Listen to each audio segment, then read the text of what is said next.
Assalamualaikum warahmatullahi wabarakatuh.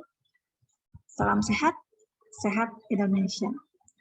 Hari ini saya akan menjelaskan materi tentang masyarakat dan budaya, melanjutkan materi kita sebelumnya tentang manusia.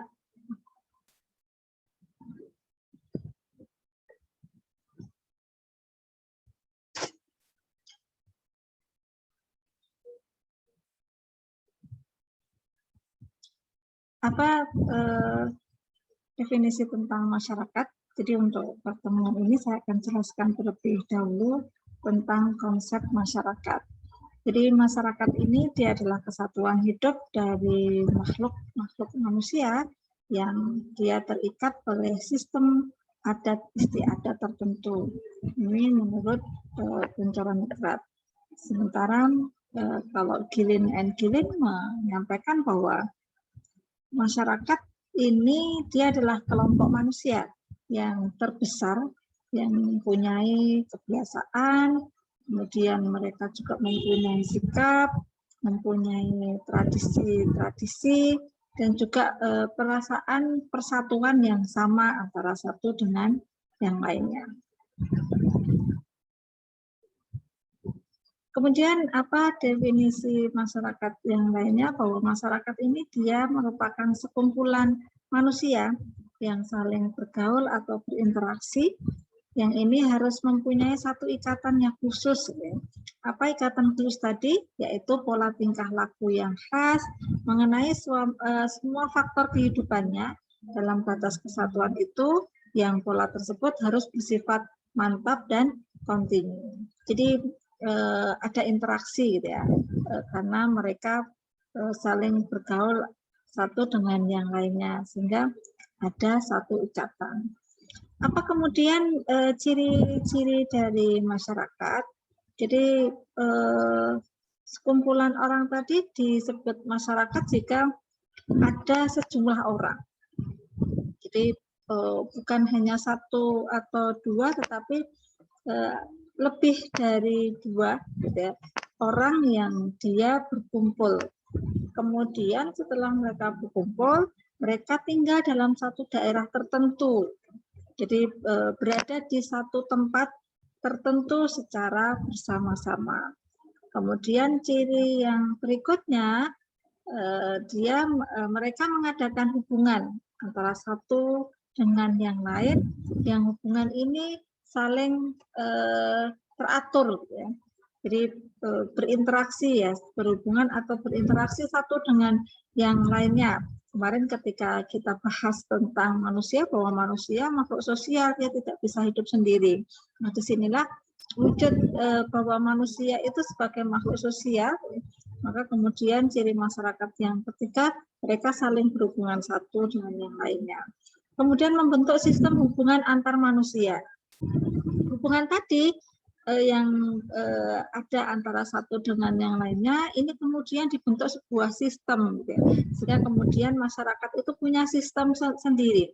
Antar masyarakat satu dengan masyarakat yang lainnya, mereka punya sistem yang mungkin sama, dan mungkin juga ada yang berbeda antara satu dengan yang lainnya. Kemudian yang kelima adalah bahwa masyarakat ini mereka terikat karena kepentingan yang sama. Jadi kenapa mereka kemudian bersama, hidup di dalam suatu tempat yang sama, kemudian mereka saling berinteraksi satu dengan yang lainnya, gitu ya.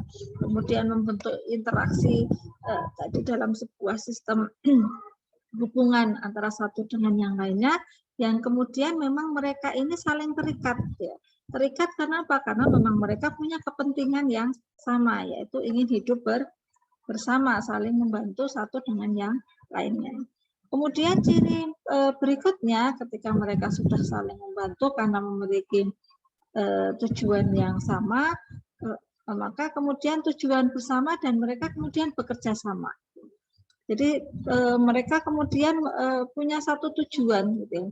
Punya satu tujuan yang ingin dicapai bersama, yang kemudian untuk mencapai tujuan itu mereka bekerja dengan bersama. Ya. Jadi contoh misalnya di satu masyarakat di satu RT gitu ya. Mereka kan punya berada di tempat yang sama, yang kemudian mereka punya tujuan untuk hidup saling berdampingan, bahagia gitu ya. Sehingga untuk mewujudkan itu mereka akan bekerja sama. Untuk kerjasamanya apa ya? Salah satunya misalnya ketika ada yang kemudian mengalami musibah, maka satu dengan yang lainnya saling menolong. Ini ya kemudian muncul ciri masyarakat Blikonda bahwa adalah adanya perasaan solidaritas, gitu ya. Jadi saling bekerja sama tadi, kemudian mewujudkan atau membentuk satu perasaan saling solidaritas. Ya, ketika ada satu yang sakit atau membutuhkan, maka yang lainnya, anggota kelompok masyarakat yang lainnya ini kemudian saling membantu. Kemudian mereka juga mempunyai ciri sadar adanya saling ketergantungan. Jadi antara satu dengan yang lainnya ini karena tadi bekerja sama, ada perasaan solidaritas, sehingga satu dengan yang lainnya ini mereka saling merasa ketergantungan, saling membutuhkan satu dengan yang lainnya, yang kemudian mereka tidak bisa menjalankan kehidupan bermasyarakatnya tanpa ada yang lainnya. Kemudian ciri yang berikutnya adalah membentuk norma-norma. Ketika mereka sudah saling ketergantungan, bekerja sama untuk mencapai tujuan, maka dalam rangka mencapai tujuan tadi untuk bekerja sama, maka mereka kemudian membentuk norma-norma, membentuk aturan-aturan yang bisa mengikat antara satu dengan yang lainnya, yang mengatur antara satu dengan yang lainnya. Dari norma-norma, kemudian dari bentuk kerjasama mereka, hubungan atau interaksi mereka, inilah yang kemudian mereka bisa membentuk sebuah kebudayaan bersama. Sehingga di dalam masyarakat ini pasti nanti karena ada interaksi antara manusia satu dengan yang lainnya, sehingga di sanalah kemudian terbentuk sebuah kebudayaan baru. Kemudian apa saja unsur-unsur di dalam masyarakat gitu ya? Yang di sini ada istilah-istilah khusus ya untuk menyebutkan kesatuan-kesatuan khusus yang merupakan unsur-unsur dari masyarakat. Yang pertama adalah masyarakat itu sendiri, gitu ya. Yang tadi yang yang di sini bahwa masyarakat tadi dia sekumpulan manusia, dia saling bergaul, kemudian saling berinteraksi satu dengan yang lainnya, gitu ya, yang kemudian harus mempunyai suatu ikatan yang khusus ya. Yang ikatan khusus itu merupakan pola tingkah laku yang khas antara satu dengan yang lainnya, yang kemudian mengenai semua faktor kehidupan dalam batas kesatuan yang memiliki pola yang kemudian itu harus bersifat mantap dan kontinu. Itulah unsur masyarakat yang pertama. Kemudian unsur yang kedua adalah kesatuan sosial.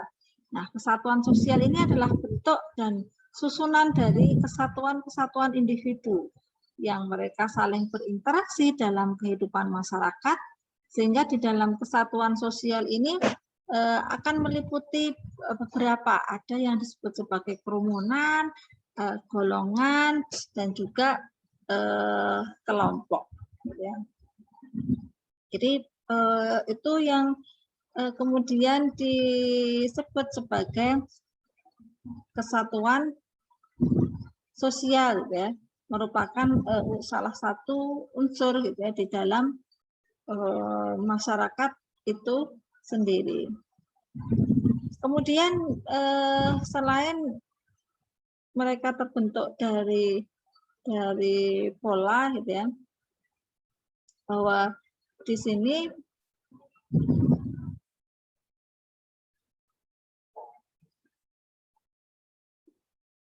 kesatuan sosial tadi gitu ya, kesatuan sosial tadi ini terdiri dari orang yang banyak gitu ya, atau pengelompokan orang yang banyak di satu tempat tertentu, sehingga biasanya kesatuan sosial ini dia punya ciri-ciri terjadi karena adanya pusat perhatian yang sama, jadi punya perhatian yang sama, kemudian interaksi antara individu ini sudah ada, yang tampak berupa komentar, kemudian tanya jawab sekitar objek yang menjadi pusat perhatian, kemudian biasanya berjalan dalam waktu yang tidak lama, ya, dan perasaan sebagai satu kesatuan telah ada walaupun hanya bersifat sementara, ya, dan akan hilang apabila pada saat kerumunan itu bubar. Kemudian kesatuan sosial yang kedua adalah golongan atau sosial kategori, ya. Jadi golongan ini adalah kelompok-kelompok dalam masyarakat yang didasarkan atas ciri-ciri umum, ya. Baik itu ciri umum yang sifatnya objektif maupun ciri umum yang tidak objektif, misalnya stereotip dari individu anggota kelompok. Nah, golongan sosial ini diartikan sebagai pelapisan sosial, gitu ya, yaitu pembedaan penduduk atau masyarakat ke dalam kelas-kelas secara bertingkat atau hierarki. Yang perwujudannya ini dikenal dengan adanya kelas sosial tinggi atau upper class, contohnya adalah para pejabat, penguasa, gitu ya. Kemudian kelas sosial menengah atau middle class ini ada dosen, pegawai negeri, pengusaha kecil dan menengah, gitu ya. Dan juga ada kelas sosial rendah atau lower class, gitu ya. Misalnya buruh, petani, dan pedagang kecil. Kemudian golongan sosial ini biasanya dia timbul di dalam masyarakat karena terjadi dengan sendirinya, ya, sebagai hasil dari proses pertumbuhan masyarakat. Dan faktor penyebabnya antara lain adalah kemampuan atau kepandaian, bisa juga karena umur, jenis kelamin, sifat keaslian, kemudian keanggotaan masyarakat, dan lain sebagainya. Namun sebagai faktor penentu, gitu ya, dari setiap unsur setiap masyarakat yang berbeda-beda, ini misalnya pada masyarakat yang berburu, faktor penentunya adalah kepandaian berburu. Ini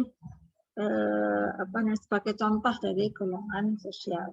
Kemudian apa dasar-dasar dari pembentukan golongan sosial menurut Surjono Sutanto, gitu ya, bahwa kriteria yang dipergunakan sebagai ukuran dalam menggolongkan masyarakat ke dalam golongan sosial atau pelapisan sosial itu yang pertama adalah ukuran kekayaan. Jadi seberapa kaya orang tadi, gitu ya, sehingga kemudian dia masuk tadi ke golongan atas, golongan menengah, atau golongan bawah. Kemudian yang kedua adalah unsur kekuasaan atau wewenang. Semakin tinggi kekuasaan, maka dia akan menduduki peringkat golongan sosial yang tinggi, ya. Semakin kecil unsur kekuasaannya, maka mereka akan menempati posisi golongan sosial terendah. Kemudian ukuran ilmu pengetahuan. Di golongan sosial juga dipengaruhi karena adanya ukuran ilmu pengetahuan. Semakin tinggi ilmu pengetahuannya, sehingga dia kemudian mendapatkan, kalau misalnya di dunia pendidikan itu dosen itu ada asisten ahli, lektor kepala, kemudian profesor, gitu ya. Sehingga ketika dia mencapai puncak profesor, maka dia mempunyai menjadi golongan sosial yang lebih atas. Kemudian selain itu juga unsur kehormatan atau keturunan, gitu. Ketika dia punya keturunan darah biru misalnya, maka dia akan menjadi golongan atas. Kemudian apa karakteristik dari golongan sosial ini? Yang pertama adalah bahwa ada perbedaan status dan peranan. Dalam golongan sosial pasti ada perbedaan status tadi, ada perbedaan peranan karena ada golongan atas, menengah, dan bawah. Kemudian adanya pola interaksi yang berbeda karena ada golongan menengah, ada golongan atas, dan ada golongan bawah, sehingga pola interaksi antara masing-masing golongan ini juga akan berbeda. Kemudian yang ketiga juga distribusi hak dan kewajibannya secara pasti juga akan berbeda, gitu kan. Yang dia golongan atas, menengah, dan bawah, gitu. Maka kemudian adanya distribusi hak dan kewajiban tadi, dan juga adanya penggolongan yang melibatkan kelompok karena ada golongan atas, menengah, dan bawah, sehingga di sana kemudian juga muncul adanya prestis, gitu ya, dan juga penghargaan. Dan yang keenam adalah adanya penggolongan yang sifatnya universal tadi, yang kelas atas, kelas menengah, kelas bawah, gitu ya. Kemudian pembagian golongan dalam masyarakat ini berdasarkan karakteristik golongan sosial di masyarakat, maka terdapat beberapa pembagian. Yang pertama adalah sistem golongan sosial dalam masyarakat pertanian atau agraris. Ini biasanya didasarkan pada hak dan pola kepemilikan tanah, terbagi menjadi golongan atas, golongan menengah, dan golongan bawah. Gitu ya. Kemudian kalau sistem golongan sosial pada masyarakat feodal, ini biasanya didasarkan pada hubungan kekerabatan dengan raja atau kepala pemerintahan, sehingga terbagi menjadi golongan atas dan golongan menengah. Kemudian sistem golongan sosial dalam masyarakat industri, ini bisa dibagi menjadi golongan teratas, yang ini terdiri dari pengusaha, kemudian pemilik modal, direktur, komisaris, gitu ya. Kemudian ada golongan menengah atau madya, biasanya tenaga ahli atau karyawan, dan golongan bawah ini adalah para buruh ya, buruh kasar.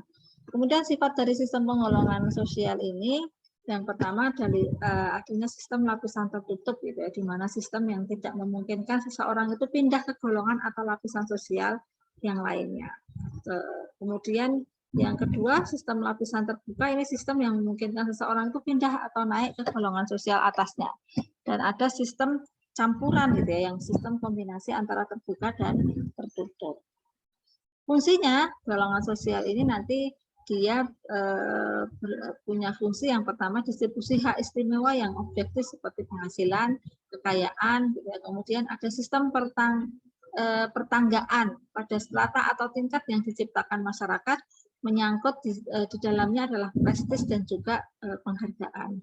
Kemudian fungsi yang ketiga adalah penentu simbol status atau kedudukan, seperti cara berpakaian, tingkah laku, ini nanti akan mempengaruhi di dalam golongan sosial tertentu. Kemudian yang keempat, fungsinya adalah sebagai alat solidaritas di antara individu atau kelompok yang menduduki sistem sosial yang sama di dalam masyarakat. Kemudian yang berikutnya, unsur dari masyarakat ini adalah pranata sosial. Apa pranata sosial, gitu ya. Jadi di sini yang disebut sebagai pranata sosial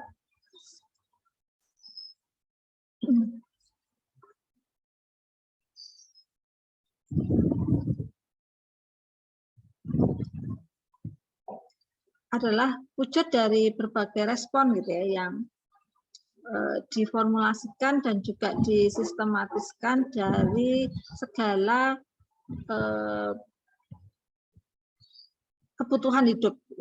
Kemudian sifat dan ciri pranata sosial ini, yang pertama bahwa pranata sosial itu biasanya berwujud sebagai suatu unit di dalam sistem kebudayaan yang dia merupakan suatu kesatuan yang bulat. Kemudian yang kedua, pranata sosial itu berfungsi menyediakan ya berbagai pemenuhan kebutuhan. Kemudian sifat dan ciri yang ketiga, bahwa pranata sosial itu biasanya mempunyai berbagai pemenuhan kebutuhan. Dan yang keempat, pranata sosial biasanya relatif tetap dan kokoh. Ya. Dan yang kelima, pranata sosial timbul karena adanya kebutuhan-kebutuhan yang jelas. Sehingga tipe-tipe dari pranata sosial menurut Summer yang dikutip di dalam Harsojo dalam buku pengantar antropologi, bahwa tipe pranata sosial itu ada derived institution, ya, yaitu pranata yang tumbuh tanpa direncanakan terlebih dahulu dan tanpa disadari, jadi muncul begitu saja. Kemudian enacted institution, yaitu pranata yang diorganisasikan secara sadar, jadi memang dibentuk, gitu ya, direncanakan dari awal. Kemudian ada basic institution, yaitu pranata yang dianggap esensial sebagai pengaturan hubungan sosial dan bagi kelangsungan hidup suatu masyarakat, ya. Misalnya ada jabatan-jabatan RT, RW, gitu ya. Kemudian subsidiary institution, yaitu pranata yang kurang penting sifatnya dibandingkan dengan basic institution dalam suatu masyarakat tertentu. Dan yang kelima adalah pranata sosial yang telah mempunyai sanksi sosial dan pranata sosial yang belum mempunyai sanksi. Nah, pranata sosial yang telah mempunyai sanksi ini adalah pranata sosial yang sudah disetujui oleh masyarakat. Karena sudah disetujui, sehingga dia ketika dilanggar maka dia bisa mendapatkan sanksi. Sementara peranata sosial yang belum mempunyai sanksi ini adalah peranata sosial yang belum disetujui di dalam masyarakat. Kemudian peranata sosial yang bersifat umum dan peranata sosial yang bersifat khusus atau restricted gitu ya. Yang bersifat umum itu misalnya ada religi atau agama, peranata sosial yang bersifat khusus misalnya spesifik ke agama Islam, agama Kristen gitu ya. Jadi di agama Islam ada peranata misalnya ketika dia ulama maka itu akan diberikan penghargaan ya peranata sosial yang lebih tinggi dibandingkan yang orang biasa. Kemudian peranata sosial yang bersifat operatif dan peranata sosial yang bersifat regulatif. Yang peranata sosial yang bersifat operatif ini misalnya adalah industrialisasi. Jadi di dunia industrialisasi ini ada peranata sosial. Kemudian di dalam peranata sosial yang bersifat relatif ini misalnya di dalam hukum. Nah, syarat dari suatu sistem aktivitas masyarakat disebut peranata, maka dia harus memiliki aturan atau norma yang hidup di dalam ingatan atau yang tertulis. Jadi peranata tadi artinya sistem atau aktivitas masyarakat itu bisa disebut sebagai peranata, dia harus ada aturan atau normanya dulu. Kemudian aktivitas bersama itu memiliki satu sistem hubungan yang didasarkan atas norma-norma tertentu. Jadi memang ada norma-norma tertentu yang sudah dibuat di dalam masyarakat. Kemudian aktivitas bersama itu harus memiliki tujuan untuk memenuhi gitu ya. Untuk memenuhi kebutuhan tertentu yang disadari dan dipahami seluruh kelompok masyarakat yang bersangkutan. Kemudian dia juga harus memiliki peralatan dan perlengkapan.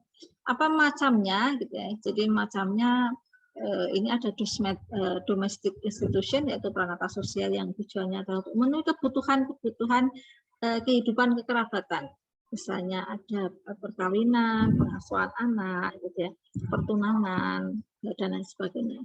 Kemudian economic institution ini adalah peranata sosial yang bertujuan untuk memenuhi kebutuhan yang berhubungan dengan mata pencaharian hidup, kemudian memproduksi, mendistribusikan harta benda, gitu ya. Contohnya adalah pertanian, peternakan, industri, perdagangan, dan lain sebagainya. Kemudian educational institution yaitu peranata sosial yang bertujuan untuk memenuhi kebutuhan penerangan dan pendidikan warga masyarakat agar warga masyarakat itu menjadi anggota masyarakat yang berguna. Misalnya taman kanak-kanak, SD, SMP, SMA, perguruan tinggi, kursus-kursus gitu ya, dan lain sebagainya. Kemudian yang keempat adalah scientific institution, yaitu peranata sosial yang tujuannya adalah memenuhi kebutuhan untuk memiliki pengetahuan, kemudian menyelami dan memahami alam semesta. Contohnya adalah penelitian, metodologi ilmiah, pendidikan ilmiah. Sementara yang kelima adalah aesthetic institution atau recreational institution, yaitu peranata sosial yang bertujuan untuk memenuhi kebutuhan manusia untuk menyatakan perasaan keindahan dan kebutuhan rekreasi. Misalnya adalah seni rupa, seni suara, seni tari, dan lain sebagainya.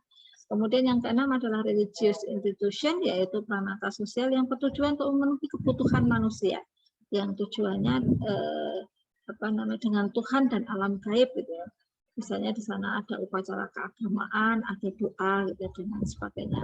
Kemudian yang ketujuh adalah political institution, yaitu peranata sosial yang tujuannya adalah memenuhi kebutuhan manusia untuk mengatur kehidupan berkelompok atau kehidupan bernegara. Contohnya pemerintahan, demokrasi, kehakiman, dan lain sebagainya. Yang delapan, yang terakhir adalah somatic institution, yaitu peranata sosial yang tujuannya adalah untuk memenuhi kebutuhan segi lahiriah atau jasmaniah dari manusia.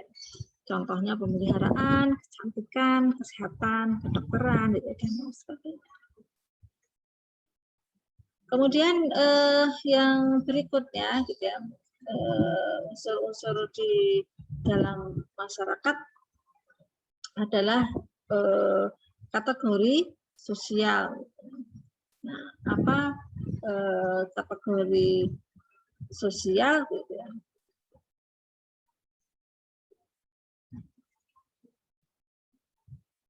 Nah, di sini kategori sosial gitu ya.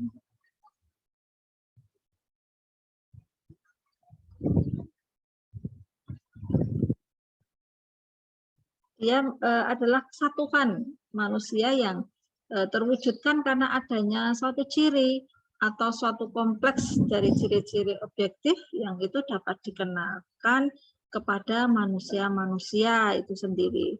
Nah, ciri objektif itu biasanya dikenakan oleh pihak dari luar kategori sosial tanpa disadari oleh yang bersangkutan. Nah, selain itu tidak ada unsur lain ya yang mengikat dari suatu kategori sosial, tidak terikat oleh kesatuan adat, sistem nilai atau norma tertentu, sehingga suatu kategori sosial ini dia tidak mempunyai lokasi dan juga tidak mempunyai organisasi, sehingga suatu kategori sosial ini dia tidak mempunyai pimpinan. Kemudian yang keempat, yang kelima, unsur dari masyarakat adalah golongan sosial. Jadi golongan sosial ini dia adalah merupakan suatu kesatuan manusia yang ditandai oleh suatu ciri tertentu. Bahkan seringkali ciri itu juga dikenakan kepada mereka oleh pihak luar kalangan mereka sendiri.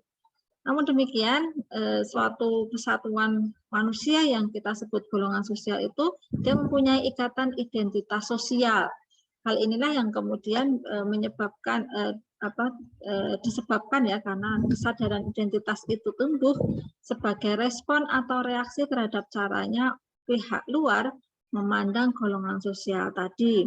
Atau mungkin juga karena golongan itu memang terikat oleh suatu sistem nilai, sistem norma, dan juga adat istiadat tertentu, sehingga suatu golongan juga dapat timbul karena pandangan negatif dari orang-orang yang itu di luar golongan tadi. Nah, golongan sosial ini di dalam masyarakat masih ada satu kesatuan manusia yang dapat disebut golongan sosial, yaitu disebut sebagai lapisan atau kelas sosial. Kemudian yang berikutnya adalah kelompok. Kelompok ini adalah grup atau disebut juga grup ya, yang ini merupakan suatu masyarakat karena memenuhi syarat-syarat dengan adanya sistem interaksi ya, antara para anggota dengan adanya adat istiadat serta sistem norma yang mengatur interaksi itu.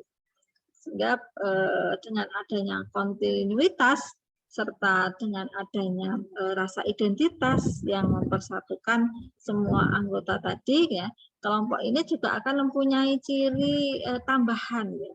Apa ciri tambahannya? Yaitu organisasi dan sistem pimpinan selalu tampak sebagai kesatuan dari individu pada masa-masa yang secara berulang berkumpul dan kemudian bubar lagi.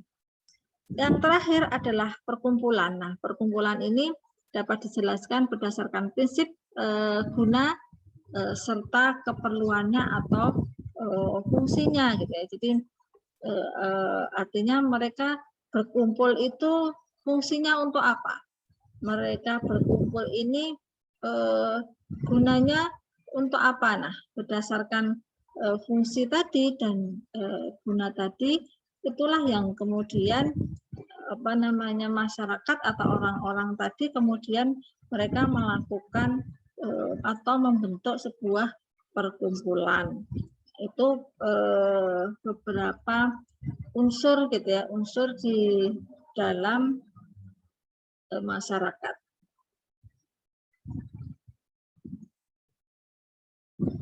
Baik, demikian yang bisa saya sampaikan berkaitan masyarakat. Untuk pertemuan berikutnya saya akan jelaskan berkaitan dengan budaya. Demikian, kurang lebihnya mohon maaf. Wabillahi taufiq wal hidayah. Wassalamualaikum warahmatullahi wabarakatuh.